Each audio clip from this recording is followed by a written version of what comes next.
Hi everyone, this is Carolyn, and we are going to be talking about scatter plots. So we're going to go back to chapter 4 a little bit, which means might seem like we're going, I don't know, simpler material. And yes, it is a little simpler, but it ties in really, really well with our chapter 14, which follows. And in this video, I am going to go through two sections, mostly because they tie so closely together that it kind of goes right into it, and I didn't want to break it up. So I'm going to just kind of jump right into our guided notes so that we can get started. This video may tend to go a little longer because I am doing two sections. Let's see if this works here. It looks like it's a little dark. So we'll turn the light on. All right, so first of all, we're in 4.1, it talks about scatter plots and correlation. And then 4.2, it talks about the least squares regression. And I didn't spell that right. So that should be a regression in there. Our response variable, so first of all, we have two variables that we're looking at. And we call one of them the response variable. And that's going to be the variable that can be explained by the explanatory or predictor variable. When we're graphing these, we like to let y be our response variable and x be the predictor variable. In experiments, the thing that you control, so the drug levels, the things that we can control, or whatever it happens to be, that would be our x. And the thing we're kind of measuring and trying to watch, that's usually our y. Lots of times we're kind of looking for, is there some sort of pattern to what we see? And the simplest pattern that we look for is a straight line. And the reason for that is straight lines are easy to work with. They have nice formulas and so on. Some things, just some notation and some information and terminology. Being positively associated means that as your predictor increases, the response variable also increases. So if this were our predictor, as this increases, this also increases. So you'll see that upward trend. Being negatively associated means that you have the opposite effect. So as this one increases, this guy decreases. So we'll see that downward trend. So kind of thinking about looking from left to right, going up. Our data seems to be going up. We've got a positive association. Going down, we have a negative association. Does not necessarily mean much. The linear correlation coefficient is the measurement that we use to measure how strong a linear relationship happens between these two. The population correlation coefficient looks like this funny P. It is pronounced rho. That is the symbol that we're going to be using for our parameter. We use the letter R to represent the statistics that we get from our sample. So remembering we have parameters that are based on our populations, and we have statistics that we use to base on our samples. The formula for this, and thank goodness we don't have to do this, is we would have to calculate the x bar for all of our x's, the y bar for all of our y's, the standard deviation for both the x values and our y values. Multiply, so go for each point, do this piece, multiply those together, and then add them all up and divide by n-1. We do not need to do that. But thank goodness for technology, it's very easy to calculate. So first thing is some of the properties that this thing has. All of the values are going to be between -1 and 1. So no matter what your R value is, it will be between a -1 and a +1. If we get a +1, we have a perfect positive linear relationship. In other words, all of the points will lie on a straight line that goes up. If we have a -1, we will see that negative line. Does not mean that the slopes of the line are 1 and -1. They could be very flat, but they are perfectly linear. They are all on this line. The closer to +1 we are, the stronger the evidence for a positive linear relationship. The closer to a -1, the stronger the evidence for a negative relationship. If R is close to 0, we don't really have linear association. There may be some other association going on, but there's not going to be a linear one. R does not have any units, so it's not in feet, inches, pounds, nothing. It is no unit. It is also not resistant. So if we have outliers, they are going to greatly affect this calculation. Okay, I do have some pictures here just so that we can kind of get an idea, understanding. So if you look here, I have a bunch of scatter plots or dot plots. We see that trend going up. We are going to have a positive correlation here, probably pretty strong because they are all tightly grouped around what we could visualize a line going through there. Same here.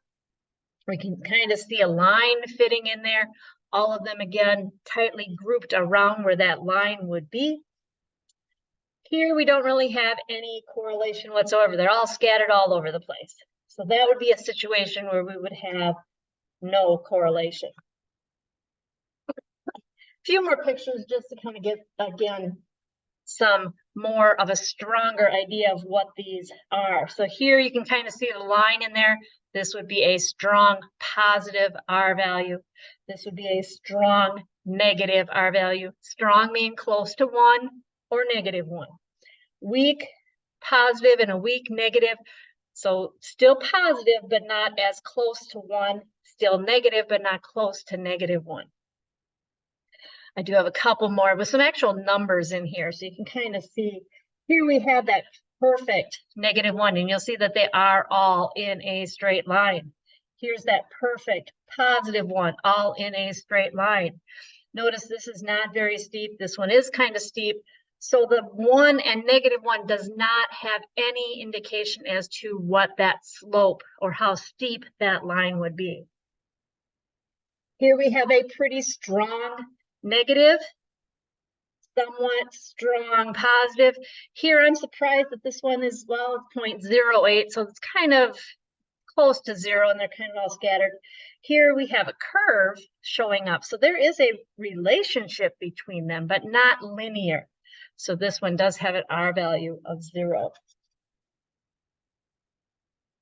All right, correlation, first of all, does imply a linear relationship between the variables, but it does not mean that one causes the other. And this is something that is overused a lot out there in the real world. We find a link between two variables, so we automatically jump to that this causes that.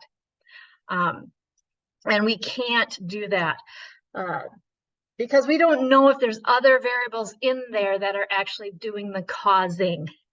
So there's an example I have here is there is a linear relationship between air conditioning costs and crime rate. So when air conditioning costs go up, crime rate went up. So this doesn't mean that higher costs in air conditioning causes the crime. That's just kind of ridiculous. There may be some sort of other thing that's going on that actually causes them both to go up. And I don't know what that would be. But again, the thing to remember is when we are talking about linear association, we are not talking about causes. This does not cause you to be more tired. You know, they always say stress and tiredness and weight gain and all these things are related, but that doesn't necessarily mean that one causes the other to do something. Okay, I'm going to do my example here, and we're going to kind of, and I like to use Excel for some of this. It's relatively easy in Excel. In chapter 14, I will go and use StatCrunch because I like doing StatCrunch for the hypothesis test. It's a little easier than it is in Excel, but I think Excel does a better job of graphing than StatCrunch does. At least it's a little bit more user-friendly in putting in labels and titles and things of that nature. All right, so I have an example here that an engineer wants to determine how the weight of a car affects the gas mileage. And so the data followed, we have this data. And so here's the weights of some cars and their miles per gallon. Okay, we want to see if there is a linear association. We will be doing something a little bit more statistically significant in chapter 14 in my next video. But in this chapter, they kind of go, here's a rough way to kind of say, yes, it is, or no, it's not.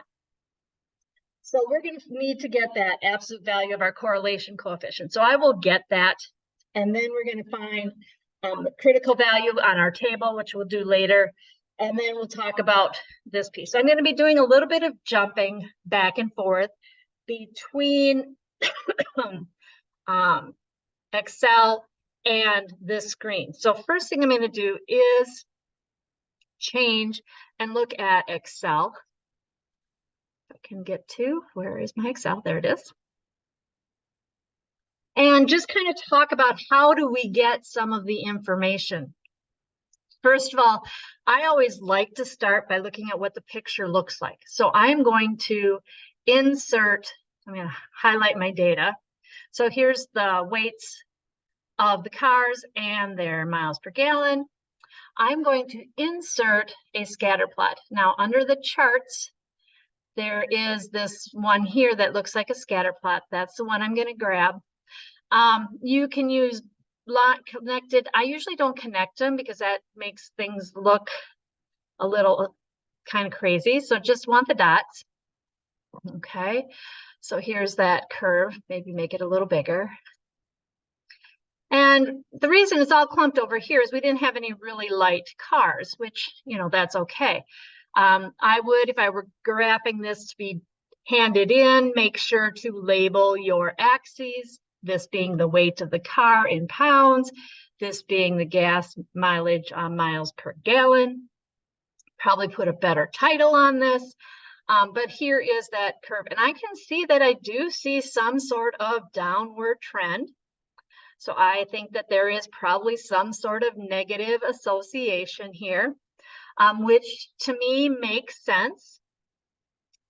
Knowing a little bit about cars and a little bit about how engines run, the heavier something is, you're going to get less miles per gallon because you're trying to push something further, you know, heavier, farther. Okay, it's going to take more energy, more gas to get this thing to move. All right, so there's my graph. We'll come back to my graph after a bit, but I do want to find that correlation coefficient.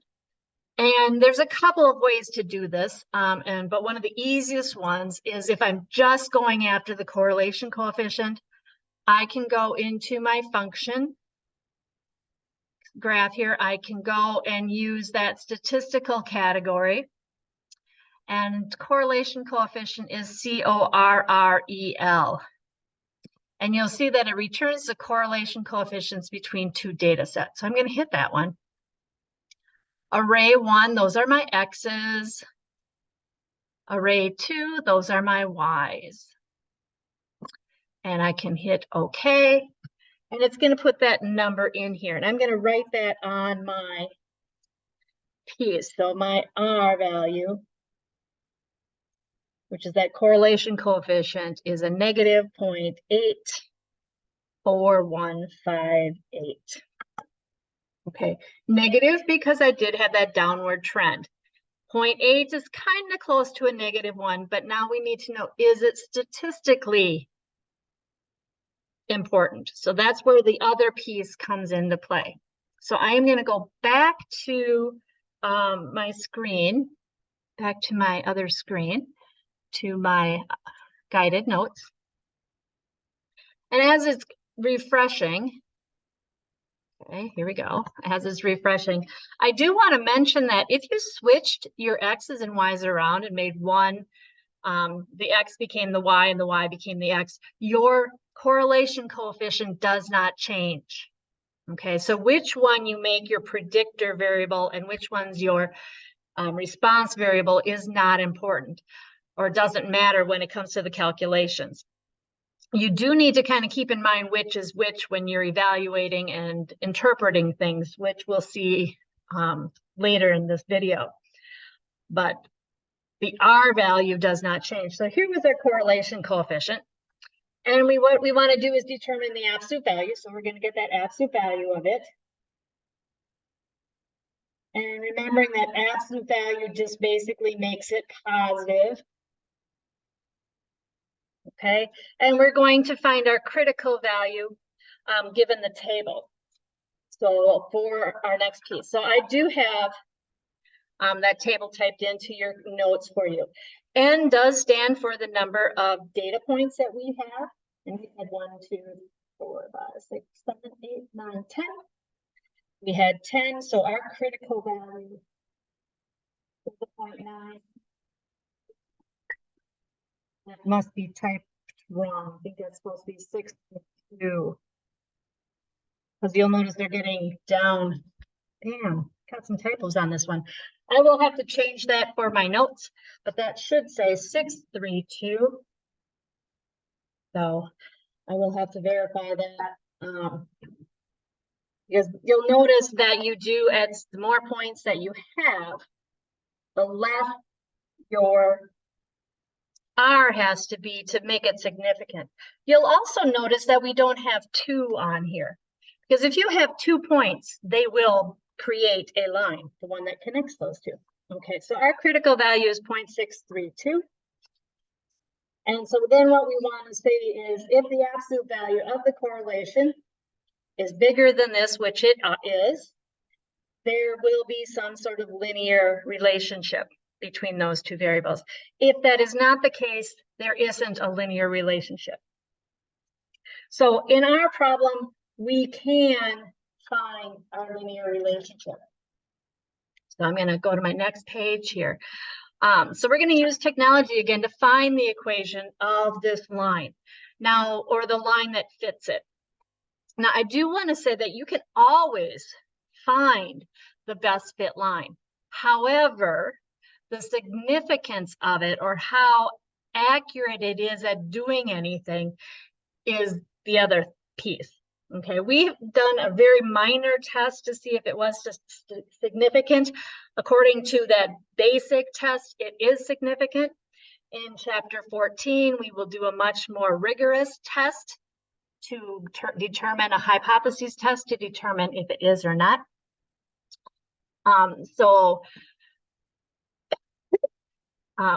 We'll find, I believe that it is still significant, but we will do a much more better job when we get those hypotheses tests. Again, we're going to go to our example. So I'm going to go back to Excel. Where is my Excel? There it is. And I should be able to still see my screen there. Now that I've determined that the line is significant, that there is a linear relationship, it helps to get that equation of the line. And the nice thing is it is very easy to find.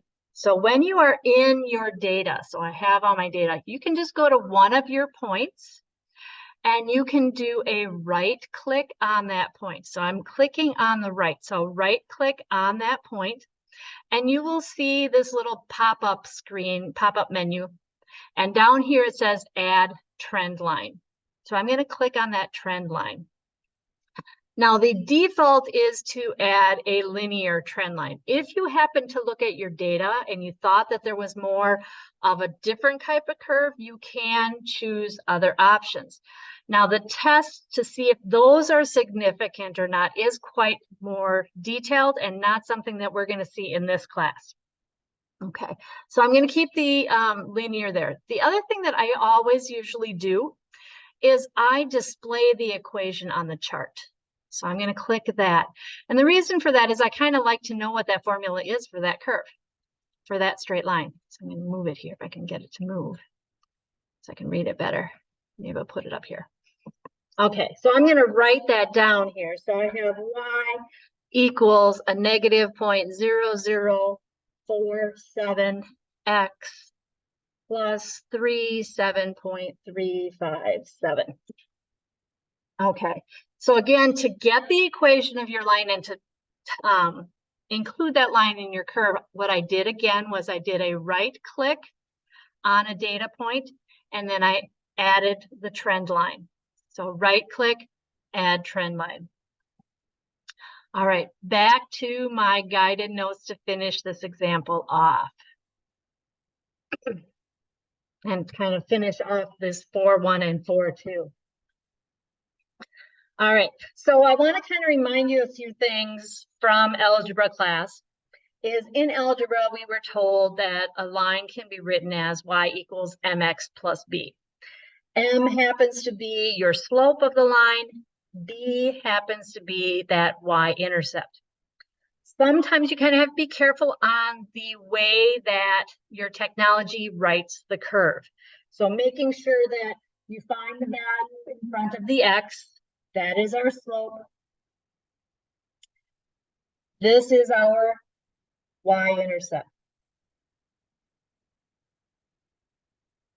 Okay, and we can interpret these results. Since our line was significant according to our very basic test, our slope tells us it's negative, meaning we do have a decrease. So what that means is for every extra pound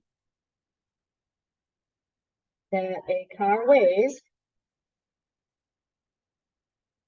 we will see a decrease in gas mileage of 0.0047 miles per gallon. So this is our miles per gallon per pound. Okay, because our y was measured in miles per gallon, our x values were measured in pounds. We always think of slope as y's over x's, rise over run. So it's our change in our y's. So our change in our miles per gallon is going to go down by this little bitty amount for every pound that we increase. Now, our y-intercept is another thing we can interpret. This would tell me that the y-intercept here, that a car that weighs nothing will have a gas mileage, of 37.357 miles per gallon.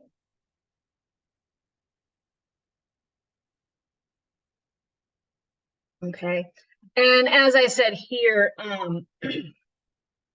that doesn't make a whole lot of sense, because if a car doesn't weigh anything, there really isn't a car. So we really shouldn't be talking about gas mileage. So trying to interpret that, it doesn't always make sense to do so.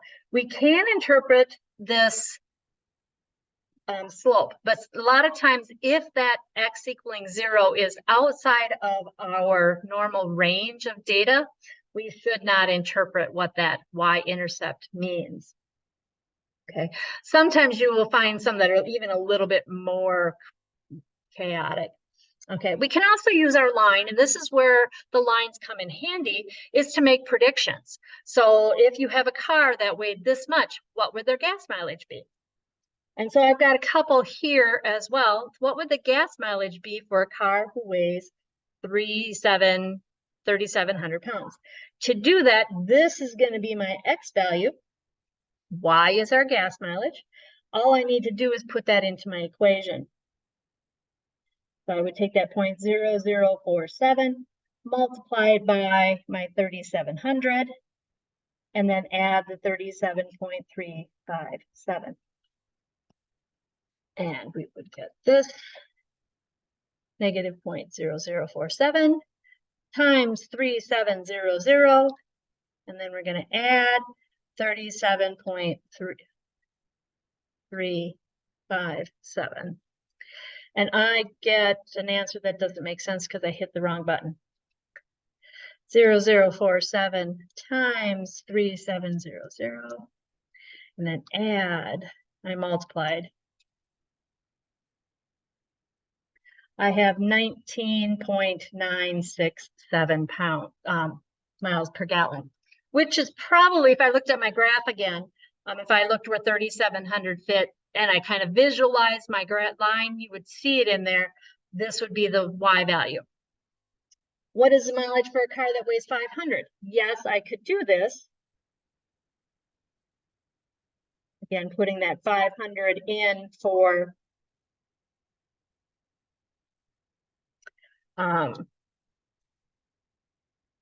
my X.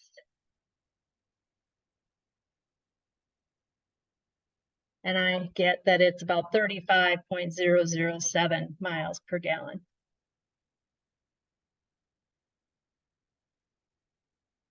Okay. Again, this guy is outside of my normal range. If you remember, our ranges started in the thousands of pounds. This is probably not very accurate. And making these predictions for values outside of our range is not something that we should be doing.